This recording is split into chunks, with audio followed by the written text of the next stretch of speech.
2024 মাধ্যমিক পরীক্ষা হয়ে গেছে, এখন চলছে উচ্চ মাধ্যমিক পরীক্ষা, তারপরেই রেজাল্ট আউটের পালা। কিন্তু তার আগে চলবে খাতা দেখার পর্ব, অর্থাৎ আপনাদের মূল্যায়ন কেমন হবে সেই বিষয়টা সম্পূর্ণ নির্ভর করছে শিক্ষক শিক্ষিকাদের উপরে। শিক্ষক শিক্ষিকারাই আপনাদের সমস্ত খাতা অ্যানালাইজ করবে, খাতা চেক করবে, তারপরে তাতে নাম্বার দেবে। কিন্তু এই খাতা আদৌ কারা দেখবে সে বিষয়ে কিন্তু একটা বড় প্রশ্নচিহ্ন থেকে যাচ্ছে 2024-এ। বর্তমানে মাধ্যমিক পরীক্ষার জন্য একাধিক বিধিনিষেধ জারি করে দেওয়া হয়েছে খাতা দেখাতে, কিন্তু উচ্চ মাধ্যমিকের ক্ষেত্রে আবার একটা নতুন সংকট দেখা দিয়েছে। উচ্চ মাধ্যমিক স্তরে একাধিক স্কুলে শিক্ষক শিক্ষিকার অভাব আছে, আপনারা সবাই জানেন। একাধিক স্কুলে বিশেষ করে বাংলা এবং ইংরেজি শিক্ষক শিক্ষিকার একটা সংকট কিন্তু দেখা দিয়েছে। কিন্তু বর্তমানে উচ্চ মাধ্যমিকের খাতা এবার দেখবে অবসরপ্রাপ্ত শিক্ষক শিক্ষিকারা। কিন্তু সেখানে অসুবিধা কোথায়? অসুবিধা একটাই, যারা অবসরপ্রাপ্ত শিক্ষক শিক্ষিকা আছেন তাদের যদি কোনো গাফিলতি হয় খাতা দেখাতে বা স্বজন পোষণের কোনো যদি ঘটনা ঘটে, তার বিরুদ্ধে কিন্তু প্রশাসন কোনো ব্যবস্থা নিতে পারবে না। কিন্তু যদি কোনো কর্তব্যরত শিক্ষক শিক্ষিকা আপনাদের খাতাতে গাফিলতি করে বা স্বজন পোষণের ঘটনা যদি কোনো রকম ঘটে, সেখানে কিন্তু উচ্চ মাধ্যমিক শিক্ষা সংসদের তরফ থেকে ব্যবস্থা নিতে পারে। কিন্তু এখানে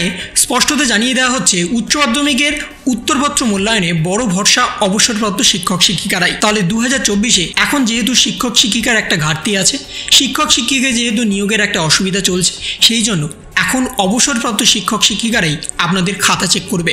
সেখানে আপনাদের মূল্যায়ন হবে এবং তার উপরেই ভিত্তি করে আপনাদের নাম্বার দেওয়া হবে। শহরে কিন্তু শিক্ষক শিক্ষিকাদের অতটা অভাব নেই, কিন্তু গ্রামাঞ্চলে শিক্ষক শিক্ষিকাদের অভাব, কারণ শহরের বেশিরভাগ অভিভাবকরাই তাদের ছেলেমেয়েদের ইংরেজি মিডিয়াম স্কুলে ভর্তি করে, কিন্তু গ্রামের ক্ষেত্রে কিন্তু এটা হয় না। গ্রামের বেশিরভাগ ছাত্রছাত্রীরাই কিন্তু সরকারি স্কুলে পড়াশোনা করছে এবং সেখানেও কিন্তু একটা শিক্ষক শিক্ষিকার ঘাটতি আছে। সেই শিক্ষক শিক্ষিকার ঘাটতি এখন মেটাতে এবং উত্তরপত্র মূল্যায়ন আগেভাগে করতে এখন অবসরপ্রাপ্ত শিক্ষক শিক্ষিকাদের নিয়োগ করা হয়েছে। 2024-এর মাধ্যমিকের খাতা ইতিমধ্যেই দেখা শুরু হয়ে গেছে, কিন্তু মাধ্যমিকের খাতা জমা দেওয়ার ডেডলাইন কিন্তু উচ্চ মাধ্যমিকের পরে, অর্থাৎ উচ্চ মাধ্যমিকের পরীক্ষা শেষ হবে 29 তারিখে এবং 1 তারিখ থেকেই কিন্তু খাতা মূল্যায়নের কাজ শুরু হবে। উচ্চ মাধ্যমিকের খাতা মূল্যায়নের ডেডলাইন কিন্তু আগে দিয়ে দেওয়া হয়েছে মাধ্যমিকের থেকে। তাহলে বর্তমানে বুঝতেই পারছেন যে উচ্চ মাধ্যমিকের খাতা কিন্তু আরও তাড়াহুড়ো করে দেখতে হবে, আরও তাড়াতাড়ি দেখতে হবে, যাতে ডেডলাইনের মধ্যে সম্পন্ন করে সমস্ত নাম্বার কিন্তু অনলাইন পোর্টালে জমা করতে হবে। তা না হলে যে ডেডলাইন সেটা কিন্তু ক্রস করে যাবে। 2024-এ উচ্চ মাধ্যমিকের রেজাল্ট কবে আউট হবে সেই সম্পর্কে কিন্তু এখনো পর্যন্ত কিন্তু ঘোষণা করা হয়নি, কিন্তু মাধ্যমিকের রেজাল্ট 90 দিনের মাথায় প্রকাশ করা হবে এ সম্পর্কে শিক্ষামন্ত্রী ব্রাত্য বসু কিন্তু অনেক আগেই জানিয়ে দিয়েছেন। তাই উচ্চ মাধ্যমিকের রেজাল্ট মাধ্যমিকের আগে প্রকাশ হবে কি মাধ্যমিকের পরে প্রকাশ হবে সেটা কিন্তু এখনো বলা হয়নি, কিন্তু উচ্চ মাধ্যমিকের খাতা দেখা মূল্যায়ন শেষ করতে হবে মাধ্যমিকের খাতা দেখার আগে এবং তার ডেডলাইন কিন্তু ইতিমধ্যেই উচ্চ মাধ্যমিকের শিক্ষা সংসদ চিরঞ্জীব ভট্টাচার্য জানিয়ে দিয়েছেন।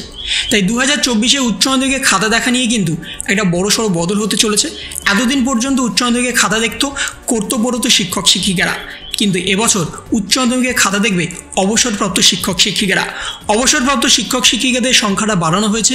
কর্তব্যরত শিক্ষক শিক্ষিকারা অনেকেই কিন্তু এই নতুন নিয়মে খাতা দেখতে চাইছে না, সেই জন্য অবসরপ্রাপ্ত শিক্ষক শিক্ষিকাদের এই দায়ভার দেওয়া হয়েছে এবং সেখানে যদি কোনো গাফিলতি হয় তার জন্য আপনাদের পিপিএস বা পিপিআর করার সুযোগ তো থাকছেই, কিন্তু সেই পিপিএস বা পিপিআর করার পরে কতটা নাম্বার বাড়বে সেটি কিন্তু এখন থেকে বলা সম্ভব হচ্ছে না। তো এই ছিল একটা ছোট্ট ইনফরমেশন আপনাদের সকলের জন্য। যদি আপনাদের ভিডিওটা ভালো লেগে থাকে তবে লাইক করুন, শেয়ার করুন এবং অবশ্যই সাবস্ক্রাইব করুন। তার পাশাপাশি আপনার মতামত কমেন্টের মাধ্যমে জানান।